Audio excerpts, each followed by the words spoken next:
Shalom Aleichem, question du jour. Est-ce que les mauvais rêves se font que la nuit et endormis, ou bien aussi réveillés et en pleine journée? Et combien de temps ils durent? C'est le sujet de ce cours. Imaginez-vous que le passage dans Tehillim nous dit que les rêves, c'est pas que la nuit, et c'est pas que endormi. C'est aussi pendant tout l'exil. Shir Ma'alot Beshuv Hashem Shevat Zion Ainu Kecholmim, nous dit le pasuk.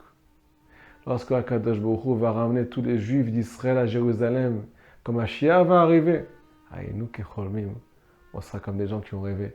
6000 ans de rêve, 6000 ans d'exil, les amis. Quand Mashiach va arriver, on va se réveiller. On va retrouver la conscience, la connexion, la vérité. Qu'est-ce que ça veut dire? Pourquoi on est considérés, nous les Juifs, en exil, en tout cas selon un passage dans Tehillim, comme des rêveurs?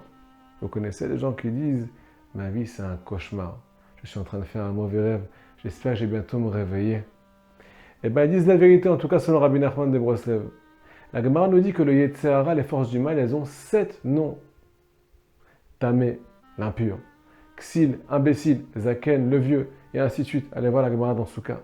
Rabbi Nachman lui en a donné un huitième nom. Le chiffre 8, c'est le chiffre de la rédemption. C'est avant que Mashiach arrive. Rabbi Nachman a appelé les forces du mal Médamé, le fruit de l'imagination. Aujourd'hui, on est confronté à des gens qui ont peur sans raison. On a cité dans le cours de la semaine dernière que Rabbeinu Akadosh dit à tous les Juifs d'Israël, arrêtez de vous faire peur.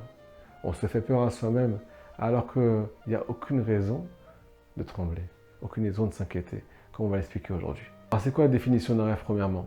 On va se coucher, on met la tête sur l'oreiller et là on commence à rêver. Notre âme quitte notre corps et là qu'est-ce qui se passe? C'est nos limites à bataille.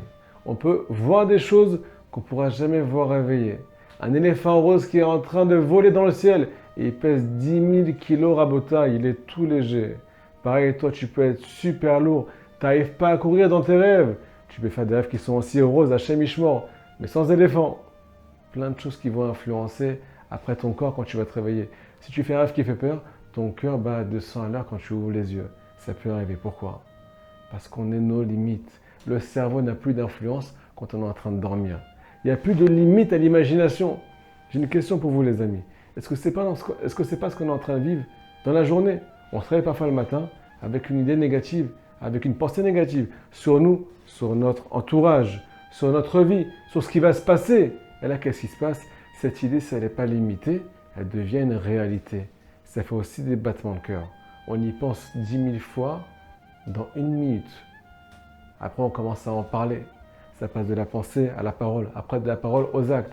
On se dispute, alors on ne sait pas pourquoi. Imaginez-vous quelqu'un qui rentre à la maison, il voit sa femme ou son mari, elle fait un peu la tête, il fait un peu la tête, et là il se pose des questions. Qu'est-ce que je lui ai fait? Et là il commence à s'énerver. Avec elle, avec lui. Pourquoi? Sans raison. Il s'imagine que l'autre pense du mal de lui. Je arrive au travail. Pourquoi les gens ils font la tête? Pourquoi ils ne m'ont pas dit bonjour? C'est le fruit de l'imagination. On a passé dans la psychologie. Kriyat Marshavot.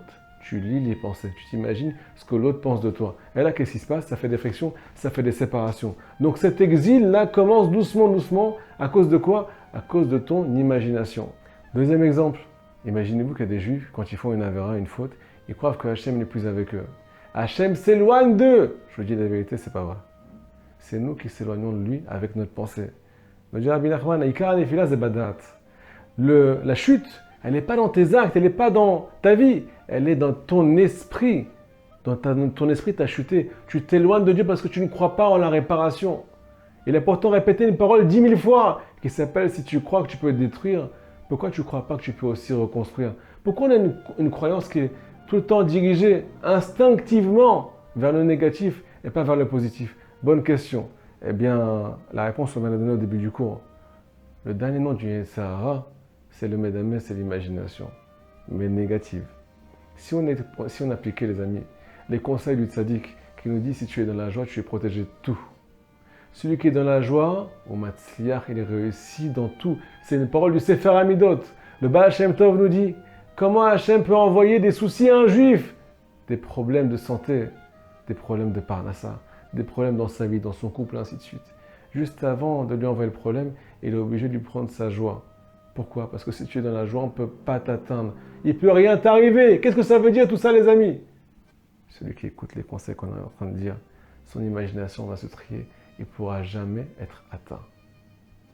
Alors en deux mots, dans la paracha, Yosef qui représente le tzaddik, c'est lui qui vient résoudre les mauvais rêves. Me dit Rabbi Nathan, c'est pour ça que c'est la raison pour laquelle la paracha de Vaïchev et la paracha de Miketz tombent tout le temps en Hanouka. Pourquoi? Parce que Hanouka, c'est la fête contre les mythos. On vient guérir des mythos des Grecs, de la mythologie grecque, qui viennent nous faire croire qu'on n'a plus de part dans le Dieu d'Israël. À cause de nos avérotes, à cause de nos actes, qu'on n'est pas assez cher aux yeux de Dieu, parce qu'on n'est pas parfait. Nous dit le tzaddik, c'est pas vrai. Chaque juif à son niveau peut arriver au plus haut niveau. S'il écoute mes conseils, s'il est dans la joie, s'il s'attache à la vérité, s'il étudie la Torah avec simcha, sans se poser de questions. Si quand il se lève le matin, la première chose qu'il fait, c'est Modani lefanecha melecha bekayam. Il croit en Dieu, merci de m'avoir rendu mon âme. Pourquoi? Parce que tu as une grande croyance en moi. Pourquoi moi je n'ai pas confiance en moi? Parce que je m'imagine le pire. Parce que je m'imagine des choses qui sont complètement fausses. Si je m'attache à la vérité, à la lumière de Hanouka, qui fait référence à une lueur, à une flamme dans l'obscurité. Cette flamme, c'est notre âme, les amis. Si on croit en notre âme, on va arriver à tout. Shabbat Shalom!